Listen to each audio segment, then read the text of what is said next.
She's an award-winning writer, a hunting guide, archery and rifle instructor, keynote speaker, and all-around outdoors woman who encourages you to get outside, hunt, fish, shoot, and savor all that life has to offer. And now, here's your host, Mia Anstine. Well, hey, hi, hello, you all. I am excited to be visiting with you today because I have a special guest that I have met in the past, and I'm really excited to share with you such an elegant or eloquent or both, just a wonderful woman who I think we can learn a lot from. And we're also going to hopefully share some wonderful hunting stories because this person has just had some amazing adventures, and the outlook and perspective is what I want you to pay attention to. So, as you're listening, please remember that we also have this airing on YouTube if you would like to see the video. Sometimes they're good, sometimes we have technical difficulties, but it's always over there on YouTube as well as on your favorite podcast players. If you like the episode, please do share it with a friend. And for those of you who have been longtime listeners, I recently looked at my statistics and thank you so much. I really appreciate you. If it's your first time stopping in, I do hope you enjoy the show. We'll have links in the show notes. If you want to reach out, find me on social media, and I hope you enjoy this episode.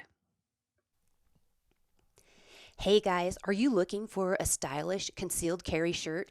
Check out Tarn Cap Gear. With print reducing patterns, concealed carry snaps, and minimal branding, Tarn Cap's cloak of invisibility is what you have been waiting for. Visit mia.limited/tarncap and use the code Anstine for 10% off your purchase. Again, that's mia.limited/tarncap and use code Anstine for 10% off your order. Well, as I said, thank you so much for joining me, Britt. I'm so excited to visit with you and learn a little bit more about you today. For my listeners, I'm visiting today with Britt Longoria, and I am excited to share her with you. She's a huntress that I met at SCI when we were at a writer's luncheon, and you spoke to us about messaging when we're hunting. And it's something that I too have worked on, so it really resonated with me. And so today I wanted to share you with the listeners. So could you kind of give a brief introduction of yourself for everyone listening? Absolutely. So I was born and raised on the coast of Maine. So my hunting experience kind of revolved around bird dogs and woodcock and grouse and white-tailed deer. And as a young girl, I had no desire to hunt big game. I had a standpoint where it's like, if it's bigger than me, I don't want to hunt it. That's just wherever my limit was as a 10, 11, 12, 13-year-old girl. And the concept of hunting white-tailed deer in Maine was basically sitting out in the woods, never seeing a deer, looking at squirrels run around, whittling a stick, eating sardines out of a can, hanging out with my dad. So it was fine. It was fun, I guess, but it wasn't like, oh my gosh, I love this. This is the best thing ever. So it was definitely an evolution, even though I grew up in a hunting family and that I was very much included the whole time. I would say that my kind of gateway into hunting was bird dogs. I absolutely adored raising them, training them, running hunt tests. I did dog shows. Kind of the whole works of growing up with great German Shorthairs, Gordon Setters, English Cockers. Even now I have a Braque d'Auvergne, which is a French pointer, and Spinoni Italiano, and then a little Spaniel. So that was, like I said, kind of my gateway into firearms and shooting and kind of the culture of being outdoors, because it was nice weather. You could talk, you could walk around. It wasn't cold. It wasn't, you weren't, having to be quiet and still. I mean, it was a lot more engaging and fun. That then led me into really falling in love with Africa. And at 15, I had convinced my parents that I wanted to work in Africa, and they put me on a plane and I got picked up in South Africa and worked my summers all through high school and did everything from skinning to driving Land Rovers to bartending to building blinds and prescription burns in areas and fence maintenance and everything, and just adored it. And I think that my time working for a hunting company helped gain confidence for big game hunting because I was seeing a lot of other people shoot the animals that I had a lot of, um, I'm going to say, nervousness and adrenaline for, because I still had in my mind that it was like, oh, something bigger than me, that just was a mental block. And then it was, okay, I can do this because I've seen enough people do it. And there wasn't the pressure on me that it was like, okay, it's my hunt. I need to shoot. I need to do this. It was the sharing the excitement of someone else, and the attention was on someone else and how they handled it. So I think that really brought me into the concept of hunting in a very benign and slow and participatory way versus, okay, I'm going to go do it. I lived in South Africa for about 6 years and got my private pilot's license. I got my field guide qualification, which is basically like a professional hunting guide license, but because I'm an American, I couldn't officially be a professional hunter in South Africa with my own license. So I ran bird dogs and did kind of a Land Rover jockey in different photographic safari camps. Got my undergraduate, my pilot's license, and just was completely consumed with the concept of living forever in Africa. And here I am in Texas. So there was some other things that happened along the way, and moved back to the States and have hunted all over the world since then. So that's kind of my long story of how I became here in Texas and an international hunter. Yeah, and I love the long story because I always have a hard time when people like want you to give a short story, like your little elevator speech. That's kind of tough, especially when you're as worldly as you are and as accomplished, because I know a lot of accomplishments that you've done that you haven't even mentioned yet. And so I love the introduction, and I did learn a little bit more about you just in your introduction. So you're an amazing woman. When you were, each time I was like writing notes, oh, I need to ask her this. And you're like answering my questions as I'm like, oh, okay, this is what she did. And so what led you with a pilot's license? That's the one, like, I'm like, whoa, like, so cool. What led you to the pilot's license? So was it just kind of a need for the area that you were at in Africa to help transport people, or was it something else? It was, I don't know, I think it was just the overall desire and excitement of being in South Africa, and I lived close to the airport, so I had friends that were pilots and skydivers and skydiver pilots, and I just enjoyed, I guess, machinery. I enjoyed understanding the physics and the engineering of how things work, and it was something that I was very blessed to be able to do and accomplish, and it was out of an interest versus a need. It was definitely a exciting way to be able to hop around and have friends and fly up here and get mark off the hours, but then we can go stop at this really cool lodge and grab lunch and then come back. And so it was a social type thing as well. Yeah, I love it. I think it's so exciting. My husband and I always joke that he wants me to get a pilot's license, and I think that's why I keyed on that. I was like, wow, so cool. It's been a few years now, but I know you had flown up to Pagosa Springs, Colorado, which is near where I live. And I was like, oh my gosh, let me know when you're here. And you of course, were busy. I think we were guiding at the same time and, all of that. So when you're doing little jaunts like that, I'm imagining, do you and your husband take turns flying, or are you like the driver of the ship? No, he had his pilot's license as well, and actually we both let it lapse. So I need to go in and redo the testing and stuff like that. But it's been just life been busy and going in different directions, and also again with it not being a quote unquote need here in Texas when we fly, it's more of just commercially rather than for pleasure.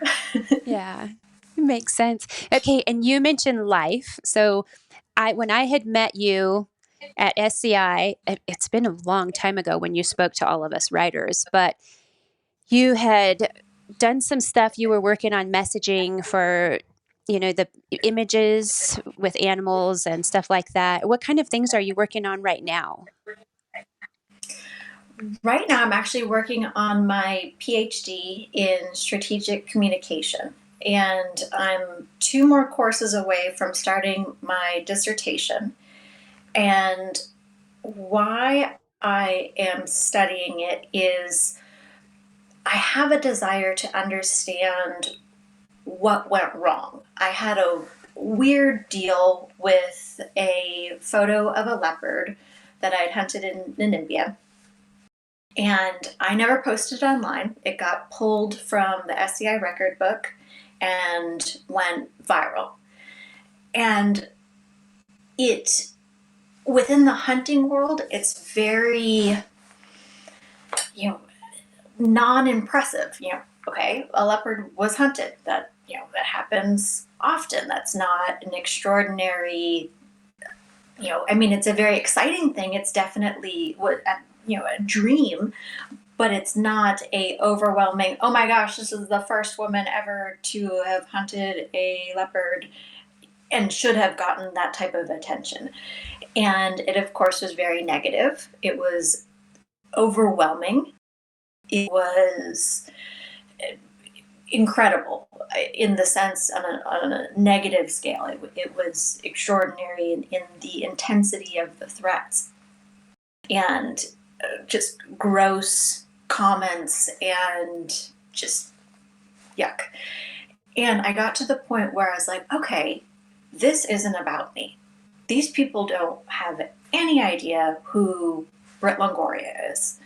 So it's not about me as an individual. This is about hunting collectively. This is about all hunters. This is about how an image of what we do, what we love, what we understand is not being communicated.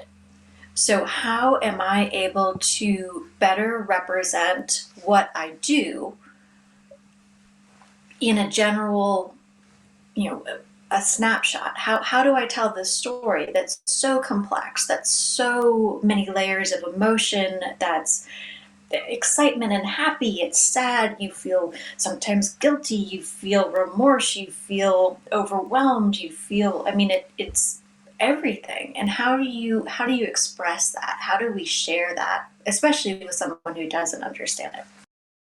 So what I'm working on right now with going into my dissertation is to see if I can essentially quantify, is there a formula that better expresses what we do? For instance, if we smile versus not smile, if we touch the animal versus not touch the animal, if we have the firearm or the bow or the crossbow versus not, is there a difference between a male hunter versus a female hunter? Does it matter if we are solo or if we are including a guide and a spouse or a partner or a child or someone who participated? Does it matter if it's one-on-one versus a collective group image that accomplished this hunt? So I want to take a look at quantifying if there's a formula, but also breaking it down with semetics, meaning different types of symbols and mannerisms that are expressed in an image, and how does that parlay? So my hopes is to come up for me and try to answer a question that for myself of, why was that such a phenomenal photo that people got so upset over, and is there a better way that I can present it? But then also, if there's information that can be shared within the firearms industry, within clothing and gear, within different memberships and organizations that are like-minded with similar missions, of how to better communicate what we do and why is it important, and that we're not all horrible egomaniac, murderers out there in the woods. I mean, this is very much a sacred, a very emotional type thing. So that's what I'm working on currently. Yeah, I would love to see that when you're done, because I think for a lot of us hunters, it's like the ever ongoing question. I mean, I've mentioned for years that I was in a round table with Jim Zumbo one time, and he posed the question to all of us to try to answer: how is it that we can sit at a pond in the morning at sunrise and watch the birds fly over in awe, and how much we adore and love them, yet in another moment we can be in a blind in the frigid cold and shoot the birds? And it's something that I think is kind of what you're getting at, is that we have to try to figure out how to express that. As hunters, we kind of know because we've been in those situations, and you expressed all the emotions and the stuff that we go through, but how do we express that in an outward way to other people? And that's something that I've been fascinated with, because I've not been attacked the way you have. I've been attacked by other angles, and I've been asked by editors and publishers to write articles about like why I would hunt a bear or why I would hunt a mountain lion and stuff like that. And it's an ongoing thing, because I feel like the messaging against us is quite a bit stronger. So I love that you're studying and trying to basically undo this puzzle and get it all figured out, because it's very complex. And I'm very curious at where your dissertation is going to go, because it's something that's really needed. Whether at the range or in the field, WSI Sports Hypertech bamboo tanks, tees, and leggings will have you covered. Visit WSIsports.com to support the show and use the affiliate code MACO10 for 10% off your purchase. All products are proudly made in the USA. WSI is bringing back pride in American-made clothing. Again, that code is MACO10 for 10% off your order at WSIsports.com. No, I was just going to say that I think that one of the keys in our culture, our modern culture, is that if we look at a historical ancient culture, let's say, an Inuit culture, where they're out hunting seals and bears and whales and stuff that probably wouldn't be as conducive or politically correct to hunt in modern times, even though of course they still are very much hunted. The difference is if you ask someone, well, why is that okay for a person that's native or indigenous to the area to hunt certain species, and me as a white American woman not able to? And someone will immediately say, well, it's their culture. It's in their culture. And I think that the difference between their culture and modern human culture is that we've lost our ability of storytelling. We cannot articulate why we do what we do, in the sense of a knee-jerk reaction for so many people now in the defense of hunting is rationalizing with facts and figures. It supports the economy, it's scientific management, population, it's, I put meat in the freezer, I did it, great, 100%. It's all very much true. But you can go to a store and you can buy hamburger. You don't have to fill the freezer with deer meat, or you can write a check and send a donation to a national park to support conservation, or you can do a number of things. And the thing is that it's not because of that. It's because there is a sacredness, a desire. It's a connection. And the better we get in touch with what we do on a heart level, and the less we use our mind and the rational, black and white facts and figure defense, that it then relays better to these people that are also coming from an emotional standpoint. Because they're asking, when they get mad or they get upset, it's emotional. And they can come up with their own facts and figures to support the other side of their argument. And so I think that that's one of the big differences between Indigenous cultures and being able to connect hunting as part of their culture, was because they could articulate it through stories and, in my sense, images.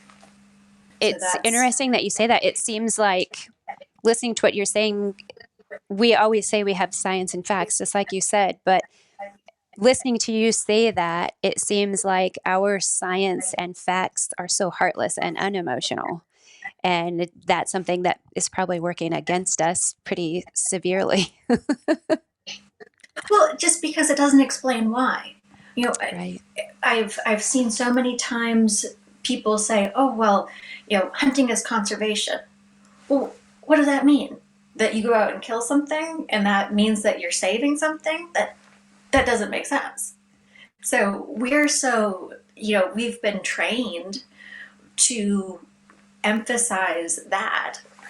Where there was a recent great book, I believe it's How to Talk About Hunting by the NRA. And again, it's one of those things that they touch on numerous things, but one of the key takeaways is that the number one reason why a non-hunter would support hunting is because they know a hunter personally. So again, it's not facts and figures that are changing minds, it's a relationship. Right. It's a story. It's a personalizing of it. And so it's a very softer approach to think about, okay, how do I tell my story versus prove something? And then that's when the magic happens, where they're like, okay, me as a normal person, she's going to hunt a bear. Cool. I think that's really neat. Versus, oh my gosh, it's a predator. What are you going to do with it? What's going to happen to the meat? Well, do you even eat bear? Da, da, da. And all those typical questions that it's like, actually, yeah, bear fat is great for cooking and can be re-rendered into fabulous things that's way better than, seed oils or anything like that. And bear meat's pretty delicious. It's fabulous in stews. By the way, the parts and pieces that otherwise would be left in nature to be eaten up by bugs, I put in a place of honor in my house, and I'm able to relive moments almost like a little time machine. And it's like, oh, okay. So it's just that personalizing. And you saying that about, keeping things in your home, there's a memory that I always come back to. I have a cousin that is a vegan. She's not into hunting, not about it. We had a family reunion at our house, and I kind of wonder, I was like, I will make food for you. I honor what she chooses to do. I said, but I have to warn you, like, we have taxidermy in our house. And so I hope it doesn't offend you, but it's our home. And so she pretty much it was summertime. She stayed out on the deck and she was having a good time. But there was one point my great uncle was standing in the doorway and he was asking me, like, what about this mountain lion? And what about this? And I'm telling him these stories like, oh my gosh, and this is what happened and blah, blah, blah. And I didn't know she had walked up behind us and was standing there. And she was just wanting to go inside to use the restroom. But I turned around and I was like, oh my gosh. I said, I'm so sorry, and she's like, no, she stopped. And she said, I had no idea that's what that meant to you.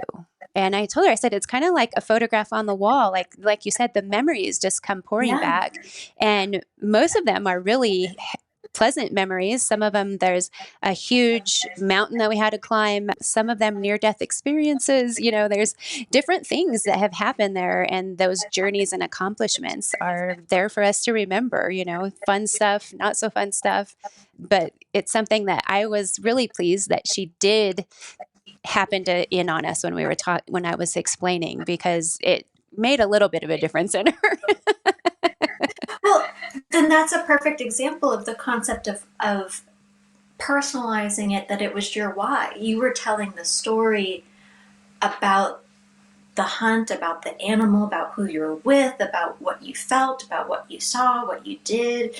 And it was so much more in depth than, okay, this mountain lion was a sheep killer and the ranchers wanted him dead, and that's why we got a problem animal permit and da da da da.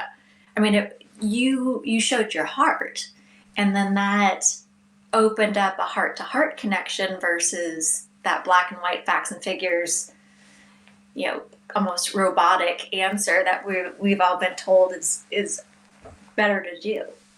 Yeah, and that's something I don't know if it's the social media stuff, but over the years that's kind of transitioned that storytelling mode. So it's something that for me myself, I'm like, how do you get back to that? But I guess it's little by little and moment by moment or whatever. But with all of your adventures and stuff, I specifically, there's one, I think I even have it saved in my Instagram. You had a reel with coming back from a hunt, and I don't remember what song you had playing in your reel, but everybody was dancing and they were so excited for you coming back from this hunt. And it's just something that I wish I could share that with everybody, And what are some of the things when you've been on these adventures in Africa and other places in the world? What are some of the experiences you've had with the locals there? Well, I think that probably what you're saying was maybe after my husband's leopard hunt, and they were, guys were out dancing and collecting branches and waving the branches, and one guy even lit a can of Yes. bug spray on fire, and Yes. it was like a fireball, and he's dancing around. Like, oh my gosh, people are gonna lose eyebrows or something. And it's again very interesting that we as Western Americans are, do we smile in a photo? Do we not smile in a photo? Do we celebrate? How is that communicated? Well, indigenous people, they freaking love it. They're having the biggest celebration ever. That it is such an accomplishment. I remember there was one situation with my husband had hunted a lion, and it was overwhelming to me because it's such a powerful animal, and my husband's strictly bow hunter, so it was a very intense hunt. I mean, hunting a lion with a bow and arrow, and it was one arrow, incredible shot. There was no drama to it. It was very straightforward and clean. And it was kind of coming down off of this incredible intensity of anticipation and nervousness. And, is everything going to be okay? Ugh. And the camp staff and the what do they call it? The rangers that are there to make sure everything's done legally and ethically within the standards of the country. Everyone was celebrating, and and I was still in the, oh my gosh, I gotta, I need to still breathe. And everyone was just ecstatic. And I remember thinking to myself how incredible this is, of just a difference of culture in anticipation, or actually after the anticipation of the hunt, of this release, and they were showing so much joy, and I was still processing the emotional, side of it. And so it's also very interesting, as you say, that there are so many cultural ways of expressing the hunt, and there's so many different reasons why someone hunts, and there's every species, you probably have a different reason. I mean, some game animals, it's for the freezer. Some game animals, it's to cull because there's a disease going through the area. Some animals you cull just because of population management, predator control, different things like that. And each animal has an appropriate way to acknowledge the hunt and the experience. And it's been something that's been interesting because I came from Maine, where everything you shoot, you eat. Period. End of discussion. That was how I was raised. You don't kill something unless you have that intention. And, I've come to also understand that sometimes consumption is not the highest form of reverence. And that's been a very interesting dynamic, in the sense of some of the predators. Sure, I've tried leopard. It's similar to mountain lion. It's a white meat. It's like pork. I mean, who would have thought? But at the same time, it's not like I'm going to hunt a apex cat predator to fill my freezer, even though it is edible. And it's a very lucid, fluid type thing to be able to understand how all these different cultures express it, and then how we express it, and how we have to modify our expression to accommodate the general public. So again, it's a very interesting dynamic within North America and indigenous people, and then international cultures. And Definitely. sure. It's kind of mind-boggling to me. I mean, I get stuck in certain areas, and I'm just like, what do we do? Like, how do we do this? And especially when it comes to anti-hunters that are trying to stop hunting, and we always say stop managing wildlife, but really their job is what they want to do is stop hunting. But then I look, and it's, even though if a hunter is not there, they're okay with the wildlife officials or game wardens, whoever it may be. Mm-hmm. They're okay with them killing the animals. And so all of it is very perplexing, and it doesn't make a whole lot of sense to me. So it's interesting to hear you explain it, because you are researching, you're studying, you've also kind of dedicated your life to this messaging and stuff like that. What kind of things this coming year, do you have hunting adventures, or any places will we see you at SEI, or what do you have going on coming up? Yes. So this past year has been absolutely wild. My husband got foot reconstruction surgery, and we both got diagnosed with Lyme disease. So we've had crazy health roller coaster, and we had to cancel or postpone essentially everything from last year. So we have a lot of catch up going forward into this year. So we're doing a kind of a photographic tour in Kenya. Then we go to Mauritius, and we'll be hunting in Mauritius, South Africa, Namibia, just some fun stuff. And potentially we have going to Russia in October, November of next year. So hopefully politically that works out. Again, that was something that we had to keep postponing. So I'm really excited about doing that. I'll be at Dallas and at SCI. So those are the two shows that I'll be at this year. Two shows. When you go to those, do you go with a company, or are you just there as an attendee?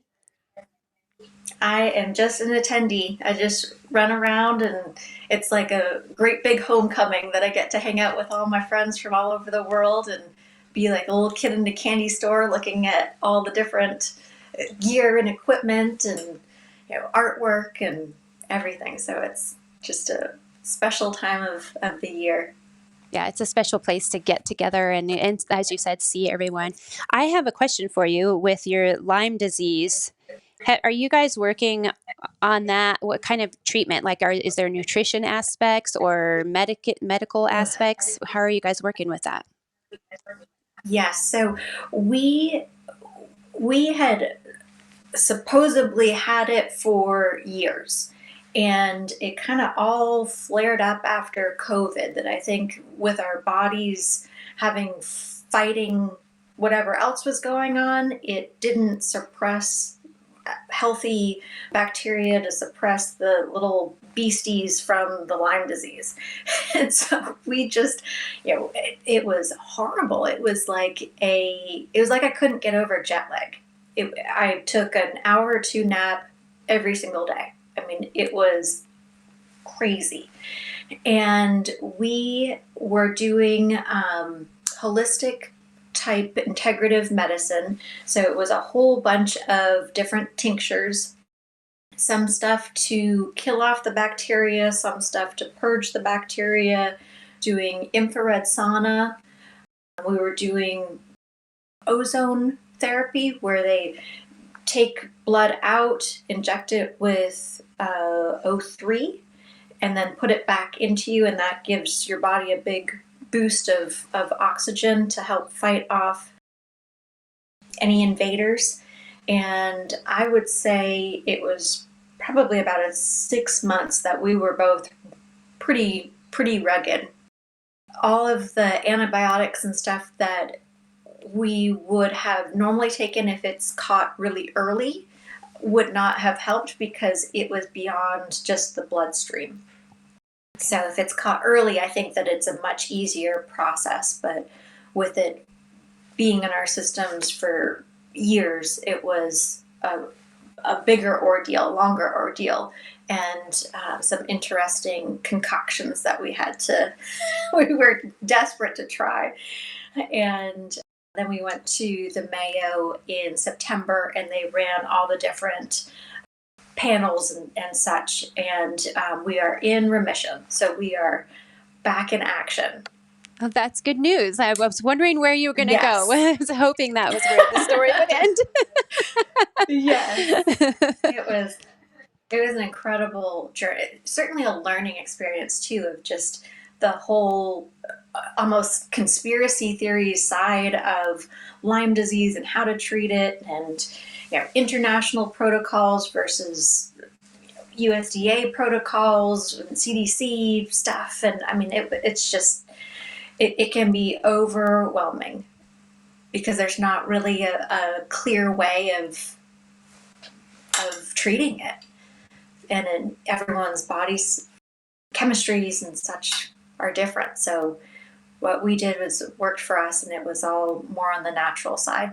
Yeah. Well, I'm glad to hear that you're doing better, and you look healthy and happy. And when I've seen you, you've looked great. So I never would have known. With the Lyme disease, with all your degree, oh my gosh, you're super busy. How do you have time? Like, do you have time for anything else, or is that kind of just everything that you're working on? That's part of what I'm working on. Of course, the wife and mom. So we have all that going on. And then I also do a lot of nonprofit. My job is nonprofit consulting. So I do a lot of work in the wildlife conservation, outdoor education arena, as far as strategic planning, board development, grant writing and management, different fundraising type things. So that's really where my passion is during the business hours of the day. Well, that is super awesome. And I think as I said, I know you're doing all kinds of great things, and it's really wonderful to visit with you. Hopefully I'll get to visit with you in Nashville. I'm not going to Dallas, so I'll hopefully see you in Nashville and we can catch up some more there. Perfect. But I do want to thank you again for popping in to visit and share stories. I love hearing stories and learning more about you. For my listeners, is there any place that you want to share where they can either contact or follow you, or any websites you want to share? Sure. I share all of my hunting adventures on Instagram, and that's just Britt or at Britt Longoria. So two T's in Britt. And then I publish my articles and different blog posts on brittlongoria.com. Very good. Well, thank you so much. I'm thankful that you could spare a little bit of time since you're such a busy lady, and I hope that you have a great day. Thank you, Mia. Appreciate it. Well, you all, I hope you enjoyed Britt as much as I did. I really adore her, and I'm so excited that we got to have her on the show. Remember, reach out to us. The email address is contact@miaanstine.com or direct message on social media. And again, I appreciate you listening to the show. Hey, this is Lloyd Bailey, the Armed Lutheran, host of the Armed Lutheran Radio podcast, reminding you that the podcast you're listening to is a proud member of the Self-Defense Radio Network. Check out all the great content at selfdefenseradio.net.